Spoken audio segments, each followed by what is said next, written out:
Seitdem wir gestartet sind hier in Buchloe, wurden knapp 40.000 Quadratmeter vom Mutterboden befreit und wurden bodenfertig gemacht. Es sind alleine für das Hochregallager, für die Bodenplatte 220 Tonnen Stahl in diese Bodenplatte gelegt worden, um diese Bodenplatte der Statik entsprechend auszulegen.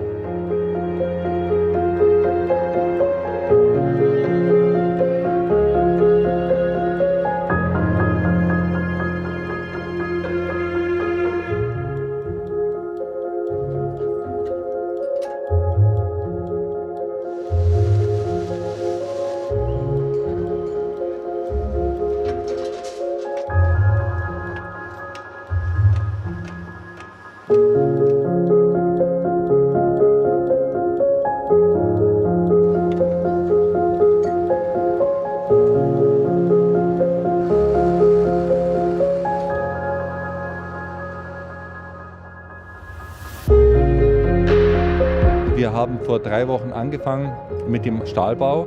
Der Stahlbau ist das Gerüst für das gesamte Hochregal, an dem nachher auch die Fassade befestigt wird. Und es entsteht schon einiges hier. Man sieht schon, wie es vorangeht.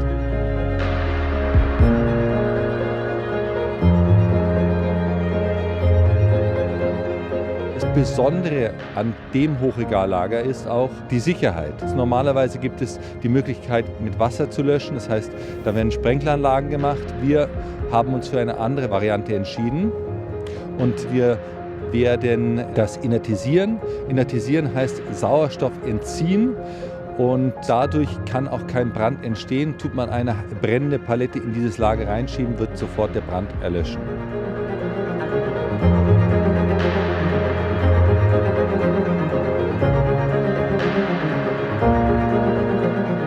Das Hochregallager hat eine Länge von 150 Metern und eine Breite von 40 Metern. Hier werden 5 Regalbediengeräte laufen. Die Gesamthöhe wird 25 Meter sein. Das heißt, es wird neben dem Kirchturm von Buchloe das höchste Gebäude in Buchloe werden. Das Palettenregal wird 44.000 CCG1-Paletten enthalten können. Das sind ungefähr 1500 Lkw-Züge und man muss immer sich vorstellen, wo wir herkommen. Als wir angefangen haben, hatten wir 20 Palettenstellplätze und jetzt kann man sich das mal hochrechnen, was das für eine Entwicklung ist, seit 1990 von 20 Paletten auf 44.000.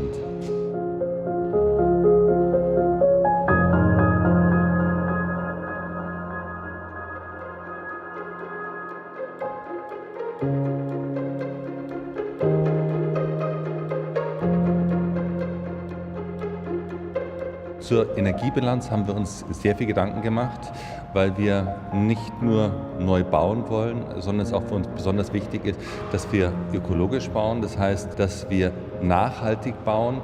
Wir haben in den Büroräumen eine Lüftung eingebaut, die, wenn es sehr warm ist, das gesamte Gebäude kühlt. Die Heizung wird umgestellt im Sommer und im Fall, wenn wir meinetwegen 30 Grad haben, da kühles Wasser durchläuft, um so die Temperatur um 6 bis 7 Grad abzusenken, dass wir immer eine sehr, sehr angenehme Raumtemperatur haben.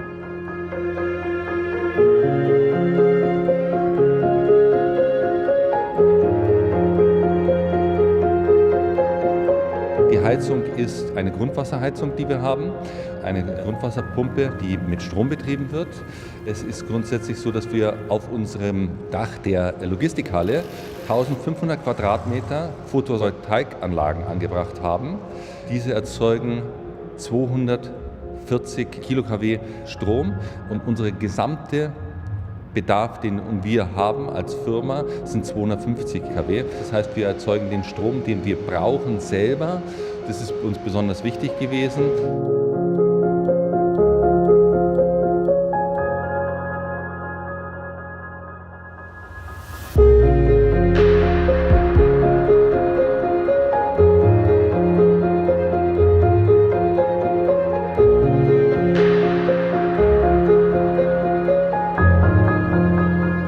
Also mittlerweile haben wir Anfang Juli.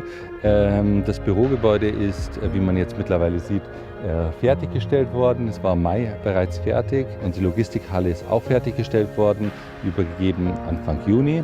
Und die Begrünung der Außenflächen wurde auch im Mai gestartet und es sieht mittlerweile schon ganz gut aus. Wir haben 260 Bäume gepflanzt. Man sieht einfach, dass es jetzt optisch schon wirklich eine ansprechende Form bekommen hat. Wir sind jetzt in unserem Hochregal. Hier ist die Ausgabe vom Hochregal und die Eingabe der Paletten. Die Paletten werden hier vorgelagert, dann werden die an die Übergabestation übergeben. Dort werden die Konturen gemessen, ob sie von der Höhe, Breite, Länge passend ist fürs Hochregal. Dort wird sie dann übergeben in das Hochregal und wird in dem Hochregal verfahren. Das Hochregal ist ja 150 Meter lang, also es dauert eine gewisse Zeit, wobei die Maschinen laufen relativ schnell, 3 Meter pro Sekunde und wir haben da 5 Regalbediengeräte. Diese verfahren die Ware möglichst weit nach hinten und am Abend werden die Waren, die für den Tag benötigt werden, nach vorne gefahren. Insgesamt passen 43.000 Paletten in das Lager hinein. Das ist einfach eine Strecke von 22,5 Kilometer, die einfach belegt wird, nur durch Lkw-Züge. Diese Ware ist hier eingelagert. Das liegt daran, dass unsere Produzenten relativ lange brauchen, um die Ware zu produzieren. In großen Stückzahlen werden die produziert. Bei uns kommen sie her, werden sie eingelagert und wir verkaufen sie karton- oder palettenweise an unsere Kunden weiter. Was noch eine Besonderheit ist, es wird nachgewogen, die Palette, nachdem kommissioniert worden ist. Wenn man jetzt einen Karton zu viel genommen hat oder zu wenig genommen hat, bleibt die Palette automatisch stehen und gibt somit demjenigen, der die Kommissionierung macht, das Signal, dass er das nochmal überprüfen muss.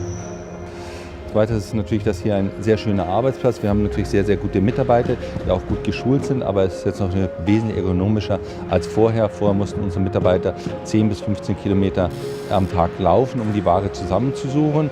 Heute bleiben sie am Platz stehen, bewegen sich nur seitlich, die Höhe bleibt gleich, sind eigentlich sehr ergonomisch.